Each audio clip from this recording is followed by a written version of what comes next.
पौष पुत्रदा एकादशी का महत्व। धर्मराज युधिष्ठिर कहने लगे कि हे भगवान, आपने पौष कृष्ण एकादशी अर्थात सफला एकादशी का महत्व बताकर बड़ी कृपा की। अब आप कृपा करके मुझे पौष माह के शुक्ल पक्ष की एकादशी के विषय में भी बतलाइए। इस एकादशी का क्या नाम है तथा इसके व्रत का क्या विधान है, इसकी विधि क्या है, इसका व्रत करने से किस फल की प्राप्ति होती है और उसमें कौन से देवता का पूजन किया जाता है, कृपया यह सब विधान पूर्वक कहिए। भगवान श्री कृष्ण बोले, पौष माह के शुक्ल पक्ष में आने वाली इस एकादशी को पौष पुत्रदा एकादशी कहा जाता है।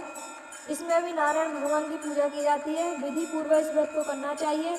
इस चर और अचर संसार में पुत्रदा एकादशी के व्रत के समान दूसरा कोई व्रत नहीं है। इसके पुण्य से मनुष्य तपस्वी, विद्वान और लक्ष्मीवान होता है। इसकी मैं एक कथा कहता हूँ, सो तुम ध्यान पूर्वक सुनो। भद्रावती नामक नगरी में सुकेतमान नाम का एक राजा राज्य करता था। उसके कोई पुत्र नहीं था। उसकी स्त्री का नाम शैव्या था। वह निपुत्री होने के कारण सदैव चिंतित रहा करती थी। राजा के पितृ भी रो रो कर पिंड लिया करते थे और सोचा करते थे कि इसके बाद हमको पिंड कौन देगा। राजा को भाई, बांधव, धन, हाथी, घोड़े, राज्य और मंत्री इन सब में से किसी से भी संतोष नहीं होता था। वह सदैव यही विचार करता था कि मेरे मरने के बाद मुझको कौन पिंडदान देगा। क्योंकि पितरों और देवताओं का ऋण मैं कैसे चुका सकूंगा। जिस घर में पुत्र न हो उस घर में सदैव अंधेरा ही रहता है। इसलिए पुत्र उत्पत्ति के लिए प्रयत्न करना चाहिए। जिस मनुष्य ने पुत्र का मुख देखा है वह धन्य है। उसको इस लोक में यश और परलोक में शांति मिलती है, अर्थात उनके दोनों लोग सुधर जाते हैं।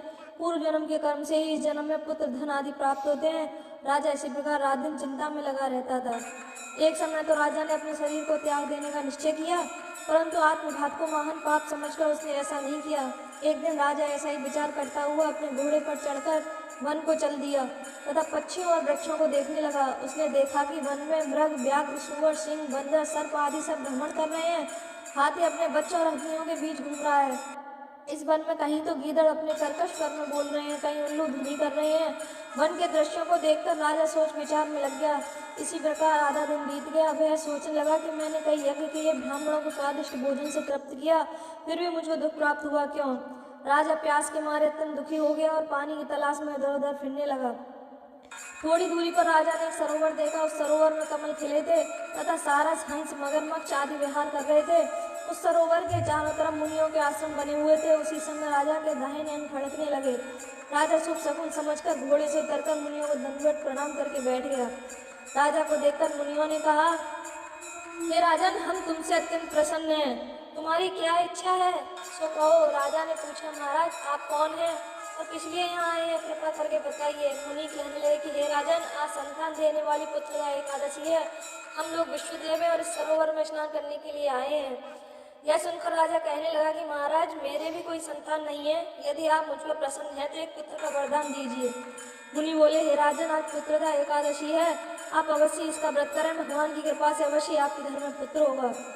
मुनि के वचनों को सुनकर राजा ने उसी दिन एकादशी का व्रत किया और द्वादशी को उसका पारण किया। उसके पश्चात मुनियों को प्रणाम करके महल में वापस आ गया। कुछ समय बीतने के बाद रानी ने गर्भ धारण किया और 9 महीने के पश्चात उनके एक पुत्र हुआ। वह राजकुमार अत्यंत शूरवीर, यशस्वी और प्रजापालक हुआ। श्री कृष्ण बोले, हे राजन, पुत्र की प्राप्ति के लिए पुत्रदा एकादशी का व्रत करना चाहिए। जो मनुष्य इस महात्मा को पढ़ता है या सुनता है उसे अंत में स्वर्ग की प्राप्ति होती है। श्री राधे।